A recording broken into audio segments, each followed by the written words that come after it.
后来乡亲啊，继续来看土横中立的仁海宫举办200周年的庙会，总共2万多瓶的汽汁，吸引到济人潮。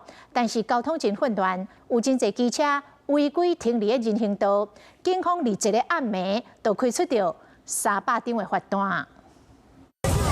人坐到考注车，还有囡仔坐伫咧西尾遐，就让囡仔参加庙会，心情介欢喜。不过看开边仔的人行道，乌托摆停到妈妈时，全部钱伫咧人行道，有民众伫咧行路，冒乌托摆骑起来，甲机车小闪身，大家行到要死。交通乱象就伫咧中立仁海宫为建庙200周年举办庙会市集，成400台摊商来遮做生意，所以因为交通违规，互来遮参加庙会民众真困扰，甚至问这敢是行人地角？他有广播。他有警察有把他围起来，有广播，然后他们看到警察在开单扫停。乌托摆乱挡伫咧周边道路和人行道，严重影响周边交通。民众坐市集真无便利，嘛坐甲真无舒适。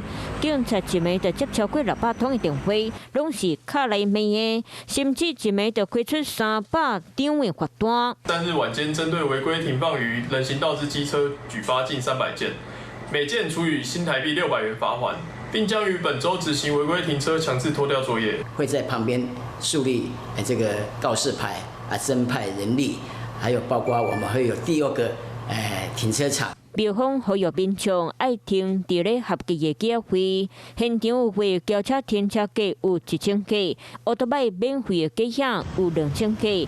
民众参加庆典坐市集都要照规矩，唔通乌白停，较袂影响到别人收到红单了钱。